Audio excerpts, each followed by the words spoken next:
तो क्या हाल है आप सभी के। उम्मीद करते हैं सब अच्छे होंगे, सब मौज काट रहे होंगे अपने अपने घरों पर। तो देश के जो सबसे बड़े अल्पसंख्यक समुदाय हैं यानी कि मुस्लिम समुदाय, उनके लिए हज बहुत ज़्यादा मायने रखता है। लेकिन हर देश को अलग अलग हज का कोटा मिलता है, तो जिसकी वजह से जो हर मुस्लिम है वो जा नहीं पाता है। उस देश के कोटे में से ही वहाँ पर लॉटरी के ज़रिए वो जा पाता है। किस्मत हुई, लॉटरी में नाम आया तो चले जा सकता है, वरना तो नहीं जा सकता है वो हज पर। क्योंकि देखा जाए तो दुनिया भर में 2 अरब से भी ज़्यादा मुसलमान हैं, लेकिन जो सऊदी अरब का जो मक्का शहर है वो इतने लोगों को कभी भी हैंडल नहीं कर सकता है। तो सऊदी अरब यहाँ पर हर देश को उनकी जनसंख्या के अनुपात पर, मुस्लिम जनसंख्या जो है उसके अनुपात पर यहाँ पर हज कोटा देता है। और ऐसा नहीं है इंडिया को देता, बल्कि बहुत सारे दूसरे देशों को देता है। लेकिन यहाँ पर जो हज है वो अनअफोर्डेबल हो गया मुसलमानों के लिए, क्योंकि देखा जाए तो बहुत सारे ऐसे कारण हैं जिसकी वजह से जो मुसलमान हैं वो हज करने के लिए बहुत कम जा रहे हैं, और अगर जाना भी चाहते हैं ना तो उनके पास पैसा नहीं है, जिसकी वजह से वो हज नहीं कर पा रहे हैं। तो आज इसके बारे में पूरी डिटेल के साथ बात करते हैं कि ये हज जो है वो मुसलमानों के लिए अनअफोर्डेबल क्यों हो गया है। लेकिन उससे पहले अगर आप चैनल पर नए हो तो चैनल को सब्सक्राइब जरूर कर देना। वीडियो को चाहे लाइक करो या डिसलाइक करो, लेकिन चैनल को सब्सक्राइब जरूर कर देना। तो चलिए वीडियो का आगाज़ करते हैं। तो बात करते हैं मामला क्या और हम इसके बारे में क्यों बात करें। तो देखिए, दुनिया में अब्राहमिक रिलीजन्स काफ़ी ज़्यादा इंपॉर्टेंट होते हैं, और अब अब्राहमिक रिलीजन में यहूदी, ईसाई और इस्लाम धर्म आते हैं, जिनका ओरिजिन मिडिल ईस्ट से हुआ है, और फिर ये America, Europe, south America, Asia और अफ्रीका में फैल गए। और ये तीनों धर्म एक ईश्वरवाद यानी कि एक भगवान में यकीन रखते हैं। इनको मोनोथिस्टिक रिलीजन्स कहते हैं इंग्लिश में।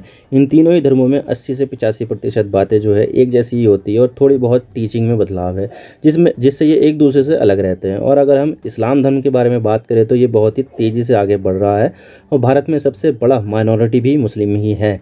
140 करोड़ में 14% आबादी मुसलमानों की है भारत में, जो काफ़ी ज़्यादा सिग्निफिकेंट है। और इस समय मुस्लिमों की सबसे बड़ी रिलीजियस गैदरिंग चल रही है, और वो है हज, जो हर साल मक्का और मदीना में होती है। और इस बार इतिहास का सबसे बड़ा हज होने जा रहा है, जिसमें 2-2.5 मिलियन मुस्लिम हज को अटेंड करने जा रहे हैं। गर्मी की तेज़ धूप, राइजिंग टेम्परेचर के बावजूद भी लोग हज करने जा रहे हैं। लेकिन इसमें जो चीज़ सबसे ज़्यादा परेशान कर रही है वो है महंगाई। महंगाई का असर पूरी दुनिया के साथ साथ हज पर भी हुआ है, और अब ये धार्मिक यात्रा अनअफोर्डेबल बन गई है मुसलमानों के लिए। आप देख सकते हैं र्यूटर्स का आर्टिकल है, defying high prices, Muslim pilgrims head to Mecca for Hajj, यानी कि बहुत ज़्यादा प्राइसेस बढ़ रहा है, महंगाई बहुत ज़्यादा हो रही है। 27 जून का आर्टिकल है। और इसी के साथ ही morning brew, nothing is inflation proof not even the hedge. तो यहाँ पर इन्फ्लेशन तो बहुत तगड़ी है, लेकिन यहाँ पर हज करना भी बहुत ज़्यादा ज़रूरी होता है। तो हज इस्लाम के 5 ज़रूरी पिलर्स में आता है, जिसके बिना इस्लाम धर्म पूरा नहीं होता है। और हर अडल्ट मुस्लिम को अपनी ज़िंदगी में एक बार हज करना ज़रूरी है। लेकिन हज करना अब पहले की तरह अफोर्डेबल नहीं रहा, बल्कि ये अनअफोर्डेबल हो गया है। वैसे देखा जाए तो 5 पिलर्स की मैं बात करूँ तो 5 पिलर कौन कौन से हैं? शहादा यानी कि फेथ, अपना फेथ जाहिर करना है कि भाई अल्लाह के सिवा कोई भी इबादत के लायक नहीं है, यानी कि अल्लाह में यकीन करना, वो है शहादा, फेथ। दूसरा है प्रेयर, यानी कि अल्लाह की इबादत करना, प्रेयर करना है, नमाज़ पढ़ना। तीसरा है फास्टिंग, यानी कि रोज़े रखना, रमज़ान में जो रोज़े रखते हैं ना वो। तो चौथा है ज़कात, यानी कि पैसा, अपनी जो आमदनी होती है एक साल में उसका 2.5% गरीबों में तकसीम करना, गरीबों में बांट देना। और पांचवा है हज, पिलग्रिमेज, यानी कि यहाँ पर हज यात्रा करना, जो होते हैं ना धार्मिक यात्रा, उसको बोला जाता है। लेकिन ये अब ये अनअफोर्डेबल हो गई है हज, और इसके पीछे काफ़ी ज़्यादा वजह है जिसके कारण हज करना मुस्लिमों की पहुंच से बाहर हो गया है। आपको तो पता ही है कि दुनिया भर में इन्फ्लेशन बहुत ही ज़्यादा बढ़ गई है।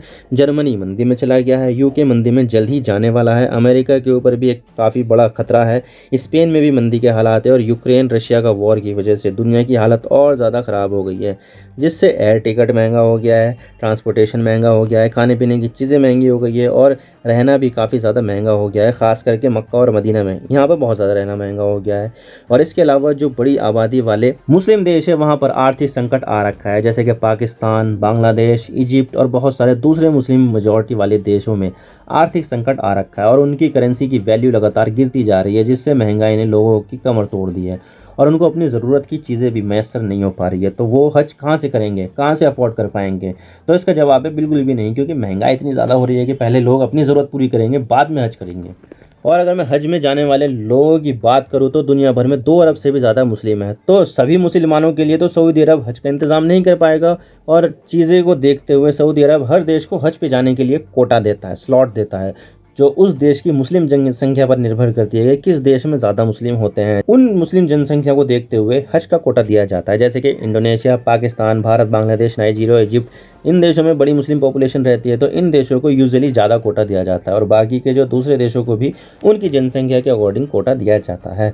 2020 और 2021 में तो सऊदी अरब की सरकार ने हज को कोरोना महामारी की वजह से कैंसिल कर दिया था और 2022 में कोटा तो दिया था, लेकिन वो कोटा नॉर्मल कोटे से आधा ही था। लेकिन 2023 में कोरोना महामारी से पहले वाला जो कोटा था वो लागू हो गया, यानी कि फुल फ्लेज्ड हज इस बार हो रहा है। लेकिन inflation, rising prices, accommodation, transportation, इसमें बहुत सारे देश यहाँ पर अपने हज कोटे को फिल ही नहीं कर पा रहे हैं। यूजुअली ऐसा होता है कि जो कोटा एक देश को दिया जाता है, हज पर जाने वाले लोगों की एप्लीकेशन उस देश के अलॉट हुए हज कोटे से ज़्यादा ही होती है। यानी कि अगर किसी को 1,000 का दे दिया कोटा, लेकिन उसमें हज पर जाने वाले की जो एप्लीकेशन होती है तो 5,000, 6,000 ऐसी होती है।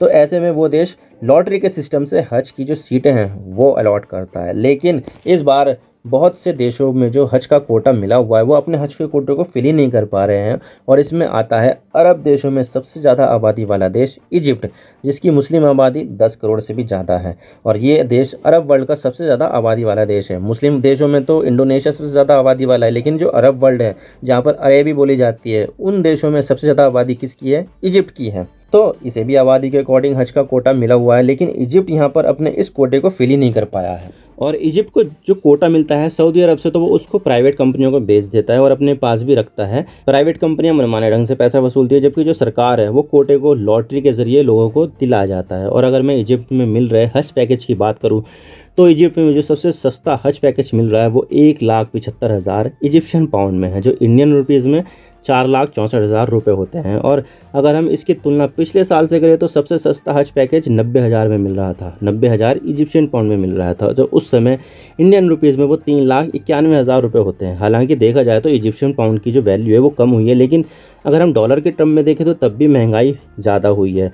जहाँ पर इजिप्शियन पाउंड की वैल्यू 20% गिरी है, तो कायदे से इसका पैकेज भी 20% ही बढ़ना चाहिए था, लेकिन यहाँ पर 90,000 से सीधा 1,75,000 हो गया, जो 2 गुना है। यानी कि महंगाई ने इजिप्ट को काफ़ी तगड़ा हिट किया है और इसी वजह से इजिप्ट में फाइनेंशियल क्राइसिस आ रखी है और प्राइवेट हज कंपनियों को जो पहले इंक्वायरी आती थी वो अब आधी से भी कम हो गई है।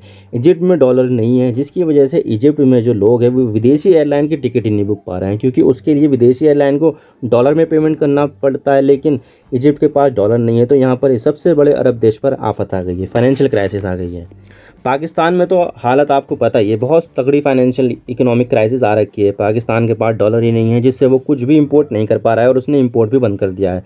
और पाकिस्तान की इकोनॉमिक हालत इतनी ज़्यादा ख़राब है कि पाकिस्तान कभी भी कोलैप्स कर सकता है। जैसे कि श्रीलंका हुआ था ना कोलैप्स, कि उसने अपने जो पेमेंट है, डेट का पेमेंट है, उसको देना बंद कर दिया था। तो ठीक ऐसी सिचुएशन यहाँ पर भी आने वाली है पाकिस्तान में, और आएगी, जल्दी आएगी। तो ऐसी हालत में पाकिस्तान के लिए एक एक डॉलर बहुत ही ज़्यादा कीमती है, बहुत ज़्यादा मायने रखता है पाकिस्तान के लिए एक एक डॉलर। तो पाकिस्तान ने अपनी इकोनॉमिक हालत को देखते हुए इतिहास में पहली बार, इसके जो 75 साल का जो इतिहास है पाकिस्तान का, उसमें पहली बार अपने हज कोटे को ही लौटा दिया सऊदी अरब को। वैसे देखा जाए तो पाकिस्तान को 1,80,000 का कोटा मिला था, लेकिन पाकिस्तान ने 7,000 का कोटा लौटा दिया। वैसे तो पाकिस्तान ऊपर ऊपर से बोल रहा है कि उसकी सीटें फुल नहीं हो पा रही है और 7,000 सीटें फालतू आ गई है, जिससे पाकिस्तान को इसकी ज़रूरत नहीं है, तो पाकिस्तान इसे लौटा रहा है। जबकि हकीकत ये है कि पाकिस्तान ने अपने हज कोटे की जो सीटें हैं उसको लौटाकर 24 मिलियन US डॉलर है वो बचाए हैं, क्योंकि जो हज की जो सीटें हैं ना उसको ख़रीदने के लिए पैसा भी तो दिया जाता है। और वैसे भी पाकिस्तान के लिए एक एक डॉलर बहुत ज़्यादा कीमती है, तो ऐसे में यहाँ पर पाकिस्तान ऐसा करके अपना डॉलर बचा रहा है। 24 मिलियन डॉलर बचा लिए उसने। यही हालत नाइजीरिया का भी है। नाइजीरिया में भी काफ़ी ज़्यादा मुस्लिम पॉपुलेशन रहती है और अफ्रीका की सबसे ज़्यादा मुस्लिम पॉपुलेशन रहती है नाइजीरिया में। उसको यहाँ पर 95,000 का हज कोटा मिला था, लेकिन ये कोटा भर नहीं पा रहा था। तो नाइजीरिया बार बार इसकी जो डेडलाइन है वो आगे बढ़ा रहा था, ताकि यहाँ पर ये सीटें जल्द से भर जाएँ। और हाई कॉस्ट के बावजूद ये कॉस्ट लास्ट मोमेंट पर ही भर गया, क्योंकि यहाँ पर पिछले 3 सालों से हज ढंग से नहीं हो पा रहा था। तो ऐसे में काफ़ी सारे लोगों ने लास्ट मोमेंट पर ही अप्लाई किया था। चलो, ये तो हुई इन देशों की बात जहाँ पर काफ़ी ज़्यादा प्रॉब्लम आ रही है, लेकिन कुछ ऐसे देश भी है जहाँ पर अपोजिट सिचुएशन है। और ऐसे ही 2 देश हैं जिनको कोटे से ज़्यादा स्लॉट मांगे हैं, जो है इंडोनेशिया और मलेशिया। जहाँ पर इंडोनेशिया ने 8,000 एक्स्ट्रा स्लॉट मांगे हैं, तो मलेशिया ने 10,000, क्योंकि 3 सालों से हज नहीं हो पा रहा था, जिससे काफ़ी सारे लोग हज करने से रुके हुए थे। लेकिन पिछले 3 सालों से उन्हें हज पर जाने का मौका ही नहीं मिला। तो ऐसे में इन दोनों देशों के स्लॉट फुल हो गए और इन्हें ये सीटें कम पड़ गई हैं। वैसे देखा जाए तो अभी सऊदी अरबिया ने इनको दिया है या नहीं है ये तो अभी कंफर्म नहीं हो पा रहा है, लेकिन हाँ, यहाँ पर इन दोनों देशों ने यहाँ पर अपनी जो कैपेसिटी सी, अपनी जो कोटा था उससे ज़्यादा सीटें मांगी हैं। और वैसे देखा जाए तो महंगाई की वजह से भारत की भी हालत कुछ सही नहीं है, लेकिन फिर भी भारत के पूरे स्लॉट, हज के जो स्लॉट है वो भरे भर चुके हैं और भारत की तरफ से लगभग 1,75,000 मुस्लिम हज करने जा रहे हैं। तो ओवरऑल बात करें तो इस समय हज करना अनअफोर्डेबल हो गया है और इसकी वजह से महंगाई है, राइजिंग कॉस्ट, ग्लोबल कन्फ्लिक्ट और वॉर, बहुत सारे दूसरी वजहें हैं जिनकी वजह से यहाँ पर जो हज है उसको करना अनअफोर्डेबल हो गया है। आई होप आपको सारी बातें समझ में आ गई होगी और वीडियो थोड़ा सा भी पसंद आए तो लाइक कर देना, वरना डिसलाइक कर देना, लेकिन चैनल को सब्सक्राइब जरूर कर देना। आपके एक सब्सक्रिप्शन से हमें आगे कंटेंट बनाने की मोटिवेशन मिलती है। Thank you for watching, I really appreciate your time. God bless you all. Now signing off.